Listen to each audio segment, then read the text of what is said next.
जिसमें घोर नास्तिक से लेके घोर आस्तिक के बीच में कई लेवल्स आते हैं। घोर नास्तिक वो है जो बोलता है कि ईश्वर है ही नहीं। मैं दावे से कहता हूं ईश्वर नहीं है। घोर आस्तिक वो है जो ईश्वर को मानता है और जो ईश्वर की धारणा मानता है उसमें पूरा यकीन रखता है।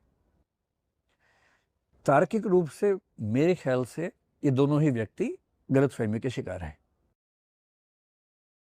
जो साइंटिफिक टेम्पर का आदमी होगा, तार्किक व्यक्ति होगा, वो इनके बीच में होगा। बीच में कैसे हो सकता है?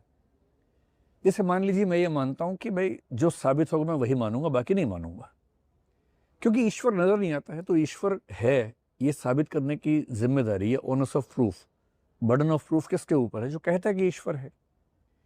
जो कहता है कि नहीं है उसके ऊपर तो बर्डन ऑफ प्रूफ नहीं आना चाहिए। मसलन अगर मैं आपसे कहूं कि आपके और मेरे बीच में लाल प्रकाश की रेखा है, कि आपको दिख रही है? आप कहेंगे नहीं दिख रही है।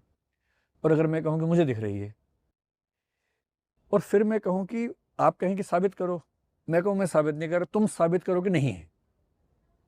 आप कहेंगे मैं क्यों साबित करूं, मैं तो कह ही नहीं रहा। जो कह रहा है साबित तो वो करेगा।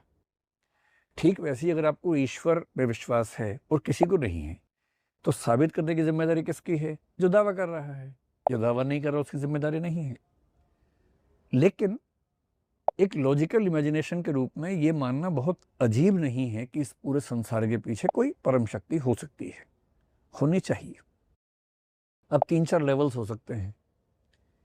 जो कायदे का वैज्ञानिक और तार्किक व्यक्ति होगा वो तो ये कहेगा कि भाई मैंने खूब कोशिश कर ली, मैं ईश्वर साबित नहीं कर सकता।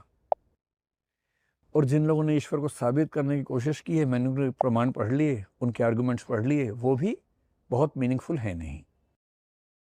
जिन्होंने ईश्वर को खारिज करने के प्रमाण दिए हैं वो भी मीनिंगफुल नहीं है। सच में